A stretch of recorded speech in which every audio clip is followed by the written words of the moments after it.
ini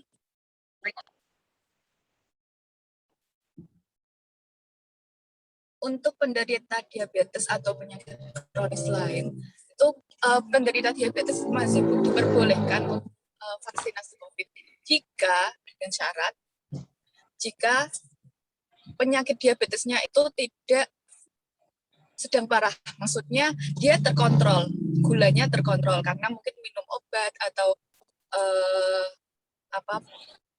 makannya masih bisa diatur. Ya intinya gula dalam darahnya itu tidak terlalu tinggi, itu terkontrol dan tidak ada penyakit penyerta lain yang memperparah diabetesnya itu.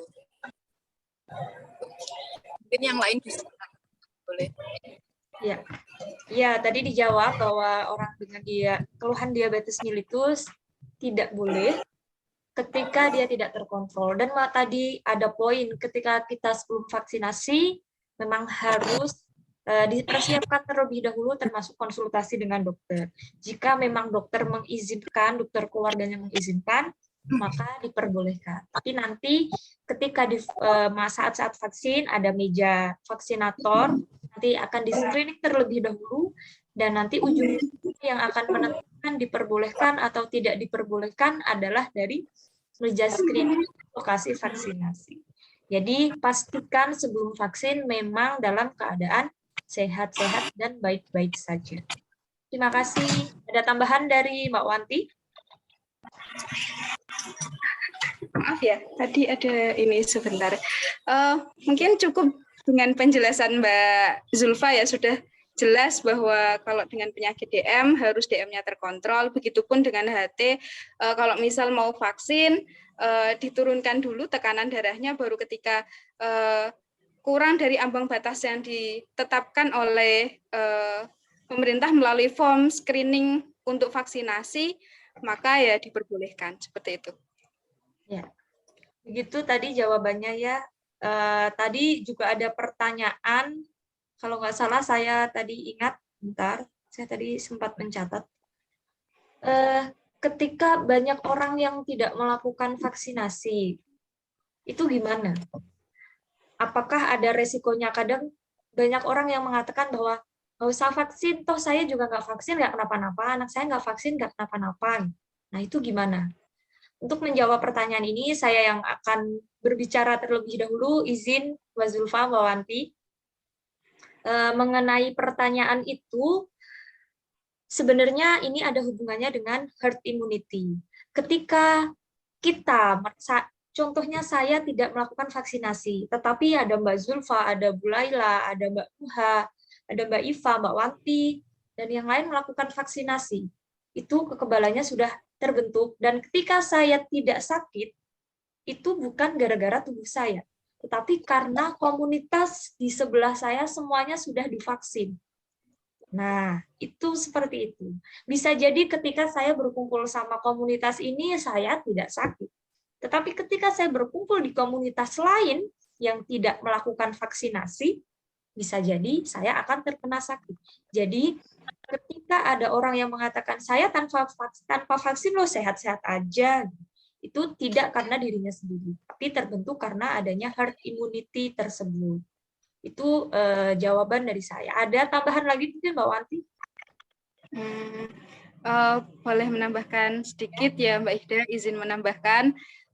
Kalau kita ibaratkan vaksinasi itu ibarat kita pakai payung. Nah, kalau misal kita jalan-jalan di suatu halaman misalnya, nah dalam kondisi hujan, nah ketika banyak orang yang jalan-jalan di halaman itu pakai payung dan kita yang nggak pakai payung gitu, kita bisa nebeng sama orang yang pakai payung itu gitu. Orang yang kita pakai payung itu kita ibaratkan sebagai orang yang sudah vaksinasi gitu. Nah, ketika kita tidak vaksinasi, artinya kita tidak bawa payung, kemudian ada orang lain yang mayoritas itu membawa payung gitu, kita bisa nebeng, kita bisa ikut orang itu biar nggak kehujanan gitu. Nah, ibaratnya vaksin itu seperti itu, seperti dijelaskan Mbak Ida tadi bahwa ketika kita berada di komunitas yang minim orang tervaksin, itu bisa jadi kita rentan terhadap suatu penyakit. Nah, tapi ketika kita berada di satu komunitas yang mayoritas penduduknya itu atau komunitas itu sudah divaksin, maka kita dapat nebeng kekebalan itu dari orang yang sudah tervaksin di sekitar kita. Seperti itu. Ya. Mbak Zulfa, ada tambahan?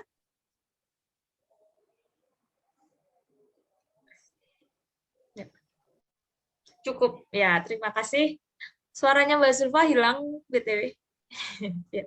Terima kasih. Dilanjutkan pertanyaan tadi ketiga ini Mbak Wanti ada. Mbak Wanti belum jadi itu ya, penjawab pertama. Jadi saya beri kesempatan buat Mbak Wanti menjawab pertanyaan pertama.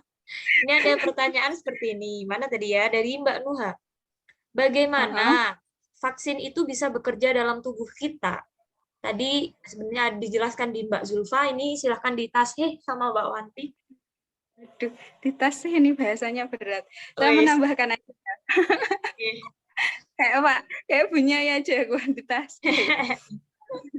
Silahkan. Nah, gimana sih cara kerja vaksin itu dalam tubuh? Kita tahu bahwa vaksin itu produk biologi atau istilahnya kuman atau virus COVID yang sudah dilemahkan.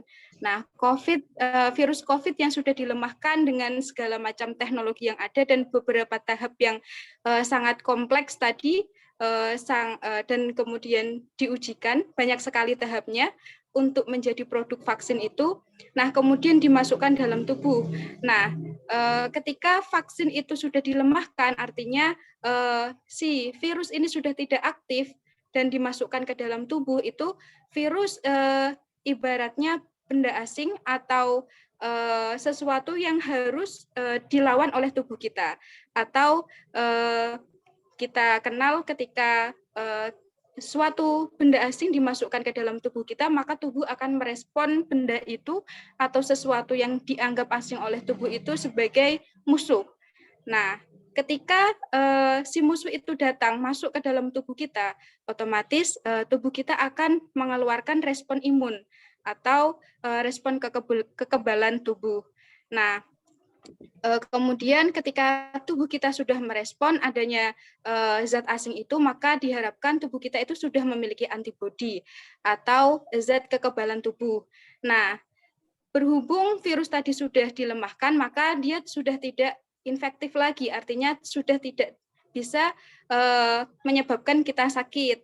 Nah, kalaupun ada, itu istilahnya KIPI tadi atau kejadian ikutan pasca imunisasi, itu lumrah dikarenakan yang namanya tubuh kemasukan benda asing itu tentunya akan direspon, dan respon dari tubuh kita itu bisa berupa panas, mual, muntah, dan lain sebagainya. Itu respon yang wajar oleh tubuh kita. Nah, kembali lagi, tadi ketika tubuh kita sudah memiliki antibodi, maka diharapkan ketika ada virus COVID beneran yang masuk ke dalam tubuh kita, maka tubuh kita sudah memiliki kekebalan atau sudah mengenali virus tersebut. Dan akhirnya ketika si virus yang beneran ini datang ke tubuh kita sudah punya antibodi, sudah bisa melawan, dan ketika virus itu masuk ke dalam tubuh kita tidak dapat menyebabkan kesakitan yang parah. Bisa sakit, maka dari itu kita tidak menjamin bahwa dengan vaksin itu bisa tidak tertular COVID, tapi dengan vaksin kita dapat meminimalisir atau meminimalkan kesakitan atau tingkat keparahan dari sakit yang kita alami. Karena apa? Karena tubuh kita sudah terbiasa atau sudah dibiasakan untuk melawan virus COVID yang masuk ke dalam tubuh kita. Seperti itu. Mungkin Mbak Ida bisa menjelaskan lebih detailnya, atau Mbak Zulfa, monggo. Ya. Silahkan, ada tambahan Mbak Zulfa? Oh ya, udah. Sudah ya, Mbak Zulfa, sudah. Selanjutnya, pertanyaan yang selanjutnya, apa tadi ya? Kalau nggak salah gini, ketika kita sudah divaksin sekali, bahkan 2 kali, atau bahkan ketika nakes 3 kali, tetapi kok masih terinfeksi, masih kena COVID lagi. Itu kenapa? Apa yang bisa menyebabkan hal itu? Silakan Mbak Zulfa bisa menambahkan dan bisa menjawab.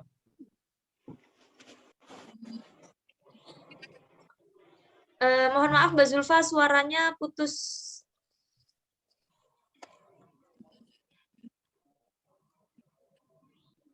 Ya, mungkin ada beberapa orang yang sudah divaksin tapi malah kena vaksin, kena COVID itu sendiri. Sebenarnya kemungkinan yang pertama itu adalah kekebalannya belum terbentuk. Itu bisa jadi. Kemungkinan kedua, dia sebenarnya sudah terbentuk, tapi gejalanya tidak terlalu parah. Nah, sebenarnya vaksin itu ya arahnya ke situ. Ketika tidak bisa benar-benar mencegah penyakit itu, setidaknya dia vaksinasi bisa membantu mengurangi gejala dari penyakit tersebut. Gitu. Secara singkatnya. Ya. Apakah sudah menjawab? Kalau belum, silakan bisa ditambahkan. Ya, kita ngobrol bersama ya ceritanya. Itu tadi ada pertanyaan yang tadi bisa juga jawaban Mbak Zulfa. Kalau menurut saya benar, ada juga beberapa kriteria bisa juga terjadi karena tadi walaupun kita sudah divaksin, tetap harus melakukan protokol kesehatan.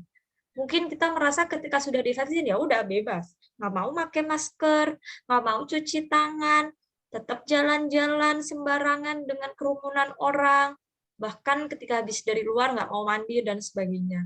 Itu bisa jadi juga seperti itu. Jadi, meskipun sudah vaksin tadi, vaksin itu tidak obat. Vaksin itu tidak mengobati, tetapi mencegah keterparahan.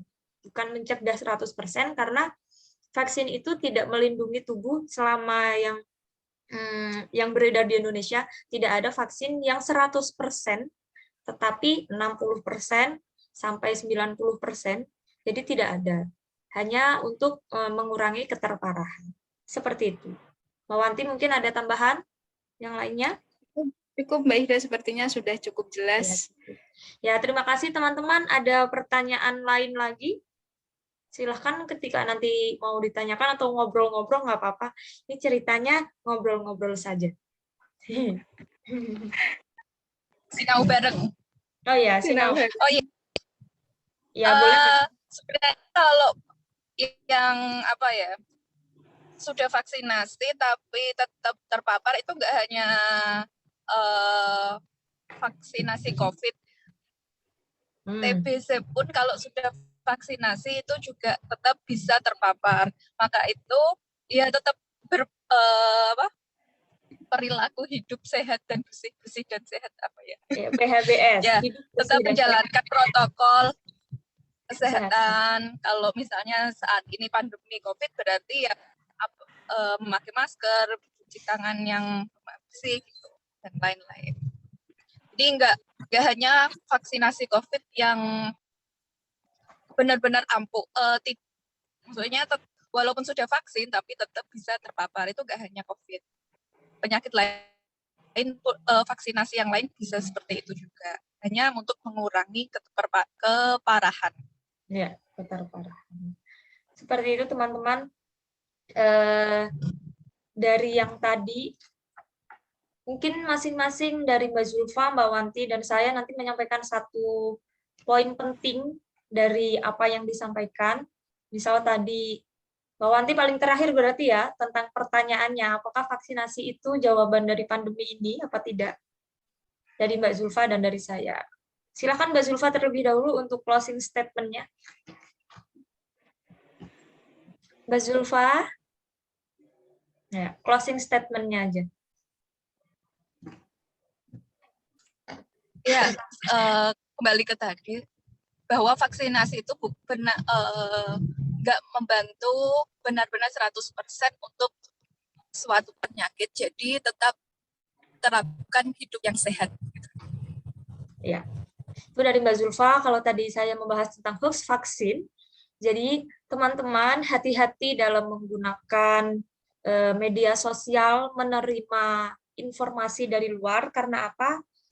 Kebohongan yang dilakukan oleh satu orang, tetapi dilakukannya bersama-sama itu akan mudah diterima daripada kebenaran. Jadi mungkin bisa jadi nanti berita atau tangan kita lah yang akan dihisap nanti. Jadi hati-hati dalam menggunakan informasi agar tidak termakan hoax-hoax. Dan teman-teman ada apoteker, ada tenaga medis lainnya, ada kesehatan masyarakat, ada perawat, bidan, dokter, silakan tanyakan ke ahli kesehatan. Jangan tanyakan kepada katanya, dan katanya. Terima kasih. Dilanjutkan oleh Mbak Wanti. Baik, terima kasih Mbak Ida.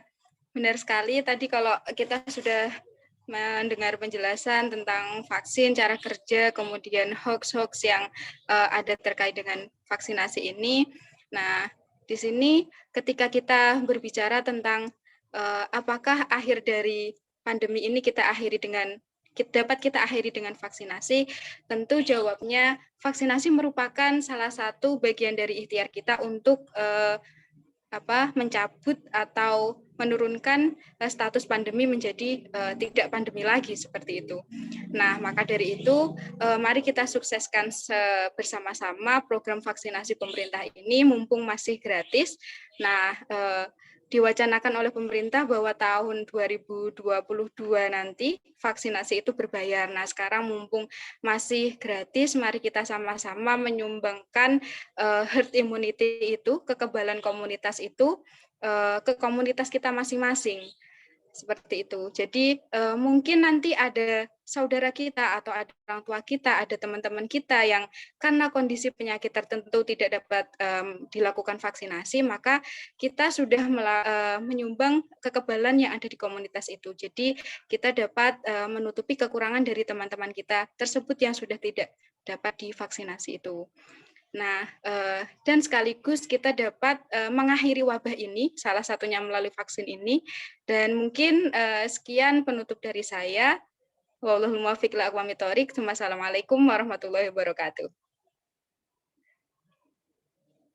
Waalaikumsalam warahmatullahi wabarakatuh. Ya, tepat sesuai di poster kita mulai jam 7, selesai jam 8.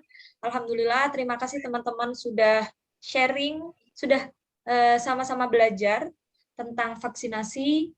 Kami meminta maaf banyak kesalahan yang kami lakukan disengaja maupun tidak disengaja, dan semoga kita bisa bertemu lagi di lain kesempatan membahas tentang apapun. Terima kasih sekali lagi, salam takdim dari kita bertiga. Nah, kita akhiri bersama-sama dengan bacaan Alhamdulillahirabbil alamin. Terima kasih, teman-teman boleh sebelum meninggalkan Zoom meeting ini, saya tutup. Wallahul muwaffiq ila aqwamit thoriq. Wassalamualaikum warahmatullahi wabarakatuh. Terima kasih teman-teman bisa meninggalkan Zoom ini ya. Dadah.